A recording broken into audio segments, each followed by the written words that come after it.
வாழ்வோம் வாழ்விப்போம். இது இறைவாக்கு. இறைவனிடமிருந்து தன் அடியார்களுக்கு வழங்க பெறும் அருள் அமுதம். ஒன்றாம் அருள் அமுதம். வாசம். வாக்கு ஒன்று. நான் உங்கள் மத்தியில் வாசம் செய்கிறேன். அன்பு கண்களை கொண்டு என்னை தரிசியுங்கள். ஆரவாரத்தை அப்புறப்படுத்தினால் மட்டுமே நீங்கள் அமைதியை ஸ்பர்சிக்க முடியும். வாழ்வோம் வாழ்விப்போம். இறைவன் ஞானவெளி மெய்பிரான் ஞான சித்தர் அருளிய கால் தடம் நூலிலிருந்து. தலைப்பு விளவன் சித்தர். விளவன் சித்தர் இளமை மாறாத தோற்றம், முதுமை இன்னும் எட்டியே பார்க்கவில்லை என்றாலும் இவர் வயதை யாராலும் கணிக்க முடியவில்லை. முதுமைக்கு மேலே முட்டி பார்த்தவர்தான். ஆனால் தோற்றமும் ஓட்டமும் இன்னும் இளமையை தக்க வைத்து இருந்தது. அட்டசித்தி பெற்றவர். குமரிக்கோடு இவர் வாழ்ந்த இடம். குமரி முனையில் நின்ற பகவதி அம்மனை ஒவ்வொரு முழு நிலவிலும் வந்து சந்தித்து விடுவார். சன்னதியில் சிறிது நேரம் தியானித்துவிட்டு கடற்கரை ஓரம் சென்று கண்ணை மூடி இருப்பார். பக்கத்தில் பகவதி அம்மனும் அமர்ந்திருப்பாள். இருவரும் சத்சங்கம் செய்வர்.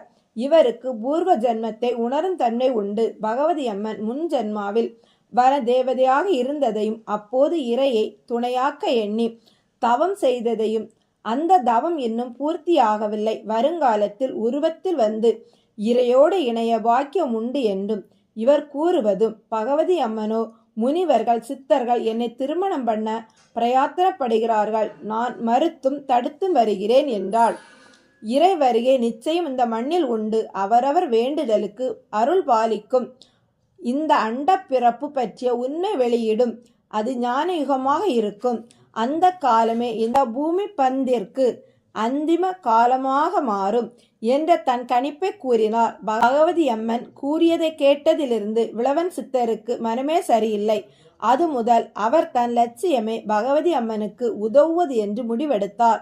சுசிந்தையில் இருந்து தான சித்தருக்கு பகவதி அம்மனை திருமணம் பண்ண ஆசை. அதை செயல்படுத்த பல முறை ஆள் அனுப்பி சம்மதம் கேட்டார். அந்த அம்மன் அப்புறம் பார்க்கலாம் என்று தட்டி கழித்தாள். தான சித்தரும் விடுவதாக இல்லை. தொடர்ந்து தொல்லை கொடுத்தார். ஒரு முறை பௌர்ணமி என்று விளவன் சித்தர் சந்திக்க வந்தபோது பகவதி அம்மன் அழுது கொண்டே தன் நிலையை கூறினாள். உடனே விளவன் சித்தர் ஞாபகப்படுத்தினார், உங்களுக்கு கந்தர்வ கல்யாணம்தான் நடக்கும்.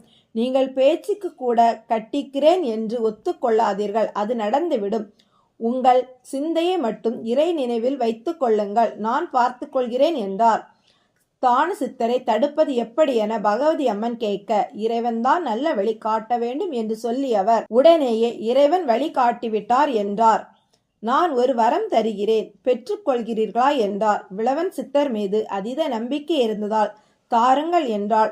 விளவன் சித்தர், எப்போது உங்களை உங்களுக்கு காப்பாற்ற வேண்டும், மற்றவரோடு திருமணம் பண்ண வேண்டாம் என்ற தீர்மானம் உண்டாகிறதோ அப்போது நீங்கள் சிலையாகி விடுவீர்கள், அருவாற்றல் நிறைந்திருக்கும் என்றார். பகவதி அம்மனும் கலகலவென சிரித்தபடி, நான் ஏற்கனவே முடிவு பண்ணிய விஷயம்தான் இது. எப்போது இவர்களிடம் இருந்து என்னை காப்பாற்ற முடியவில்லையோ அப்போதே மறைந்துவிட நினைத்தேன் என்றாள். விளவன் சித்தர், தயவு செய்து அந்த மாதிரி முடிவு எடுக்காதீர்கள், அது புது கர்மா உண்டாகிவிடும். சிலையாக மாறினால் மற்றவர்கள் தொல்லைக்கு முடிவு வரும். உங்களுக்கு இயக்க நிலை அருவத்தில் இருக்கும். நீங்கள் பேச பழக இயங்க எல்லாம் முடியும். உங்கள் தவம் இறைவனை அடைய வேண்டும் என்பதில் மட்டும் இருந்தால் நிச்சயம் ஒரு நாள் இறைவன் உங்கள் முன் வருவார். அன்று உங்களுக்கு சிலையில் இருந்து விடுதலை கிடைக்கும். உங்களை முழுமையாக இறைவனிடம் ஒப்பு கொடுத்து விடுங்கள் என்றார். பகவதி அம்மனுக்கு இது மிகவும் பிடித்து இருந்தது. இந்த வரத்தை நான் ஏற்றுக்கொள்கிறேன், இது எனக்கு பலிக்கட்டும் என்றார். விளவன் சித்தர் சிரித்தார். இவ்வளவு சீக்கிரம் நீங்கள் ஏற்றுக்கொள்வீர்கள் என்று நான் நினைத்தே பார்க்கவில்லை என்று கூறும் முன் பகவதி அம்மன் சிரித்தபடி, என் இறைவன் என்னை பார்க்க வந்து என்னை மீட்பார் என்றால் நான் எதையும் ஏற்க தயார் என்றாள். இப்போது தான சித்தருக்கு என்ன பதில் கூறுவது என்று பகவதி அம்மன் கேட்க, உங்களை பெண் பார்க்க வர சொல்லுங்கள். நான் வரும்போது நரம்பில்லா வெற்றிலை, கணில்லா கரும்பு, 3 கண் இல்லா தேங்காய் கொண்டு வர வேண்டும். அதுவும் உதய காலத்திற்கு முன் சாமோகோழி கூ முன்னால் வர வேண்டும். இல்லை என்றால் இனி இந்த திருமண பேச்சை எடுக்கக்கூடாது என்று திட்டவட்டமா கூறிவிடுங்கள் என்றார் விளவன் சித்தர். அவ்வண்ணமே தான சித்தருக்கு அறிவிக்கப்பட்டது. அவரும் ஒத்துக்கொண்டு நரம்பில்லா வெற்றிலை, கணில்லா கரும்பு, கண்ணில்லா தேங்காய் எல்லாம் தயார்படுத்தி கொண்டு தன்னுடன் உள்ளவர்களையும் அழைத்து கொண்டு சாமத்திலே கிளம்பினார். சூரிய உதயத்திற்கு முன், அதுவும் சேவல் கூவும் முன்னால் சென்று சேர வேண்டும் என்ற வேகத்தோடு சுசிந்தையில் இருந்து பெரியாற்றங்கரை ஓரமாக வந்து கொண்டு இருந்தனர்.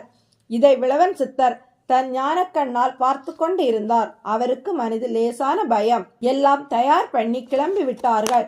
நேரம் சாமம். சூரிய உதயத்திற்கும் பகவதி அம்மனை சந்தித்து விட்டால் குமரியாக இருக்க வேண்டிய பகவதியின் நோக்கம் பாதிக்கும். இறைவன் வந்து மீட்க வாய்ப்பில்லாமலும் இறைவனோடு இணைய செய்த தவம் பலனின்றி போய்விடும் என்று நினைத்தவர் மிச்சம் இருப்பது சேவல் கூவுவது ஒன்றுதான், அதை தாமே செய்துவிட வேண்டியதான் என்றபடி தான சித்தர் குலாம் செல்லும் வழியில் சேவலாக தோன்றி ஒரு மரத்தின் மீது நின்று கூவினார். சேவல் கூவுவதை கேட்ட அனைவரும் அப்படியே நின்று விட்டனர். இனி போய் பலனில்லை என முடிவெடுத்து சுசிந்தை திரும்பினர். காலை பகவதி அம்மனுக்கு மகிழ்ச்சி. இனி இந்த தான சித்தர் தொல்லை தரமாட்டார், வேறு யாரும் தனக்கு பிரச்சனை இல்லை என நினைத்து கொண்டு இருக்கும்போது விளவன் சித்தர் அங்கு வந்தார். தான் சேவலாய் கூவியதை கூறினார். நாம் கேட்ட வெற்றிலை, பாக்கு, கரும்பு, தேங்காய் வரை தயார். தடுக்க வழி இல்லை. தவறுதான், வேறு வழி தோன்றவில்லை. நேரம் ஆகும் முன்னே சேவலாக கூவிவிட்டேன், அவர்கள் திரும்பி விட்டனர் என்றார். சுசிந்தையில் தான சித்தர் மிகவும் மனமுடைந்து போனார். தன் தவ ஆற்றலால் எல்லாம் ஏற்பாடு பண்ணியும் கடைசியில் கோட்டை விட்டு விட்டோமே, நேரம் சாமம் தானே, சேவல் எப்படி சீக்கிரம் கூவியது என்ற எண்ணத்தோடு தன் ஞான திசையில் பார்த்தார். மரத்தின் மீது சேவலாக நின்று கூவி விட்டு பின் விளவன் மனிதருவம் தாங்கி மரத்தை விட்டு கீழே இறங்குவது தெரிந்தது. கோபம் உச்சிக்கு ஏறியது. எங்கே அந்த விளவன் என்று பார்த்தார். விளவன் பகவதி அம்மனோடு இருந்து பேசிக்கொண்டு இருப்பது தெரிந்தது. அவர்கள் பேசுவது கேட்டது. இறைவன் வந்து மீட்டு செல்வார், உன் தவ பலம் கை கொடுக்கும் என்று கூறுவது விளவன் என்றதும் விளவனே தன் திருமணத்திற்கு தடையாக இருக்கிறான் என்ற சினத்தில் சபித்தார் தான சித்தர். விளவன் சேவலாகட்டும். பகவதி அம்மன் பக்கத்திலிருந்து பேசிக்கொண்டிருந்த விளவன் சேவலாக மாறினார். பகவதி அம்மனுக்கு ஒன்றும் புரியவில்லை. விளவனை அழைத்தார். சேவல் கொக்கரித்தது. கண்களை மூடி பார்த்தாள். தான சித்தரின் சாபமே விளவனை சேவலாக்கியது புரிந்து கொண்டாள். கண்ணில் நீர் தாரை தாரையா கொட்டியது. சேவலை தடவி கொடுத்து, என்னால் தானே உனக்கு இந்த கதி என்று அழுதாள். சேவல் அவளையே பார்த்தது. பகவதி அம்மனுக்கு விளவன் கொடுத்த வரம் ஞாபகம் வந்தது. வரம் பலிக்கட்டும் என்றால் உடல் கல்லானது. சிலை வடிவிலான பகவதி அம்மனை வணங்கிவிட்டு சேவல் கடற்கரை ஓரமாக திருச்செந்தூர் பயணித்தது. செந்தில் ஆண்டவராக இருந்த சண்முகரிடம் வந்து சரணாகதியாகவே இதற்கெல்லாம் ஞானகத்தில் தான் தீர்வு என்று விளவன் சித்தரை சேவலாக இருந்தவருக்கு மேலும் எந்த தொல்லையும் வராத வண்ணம் இறைவன் வந்து விடுதலை தரும் வரை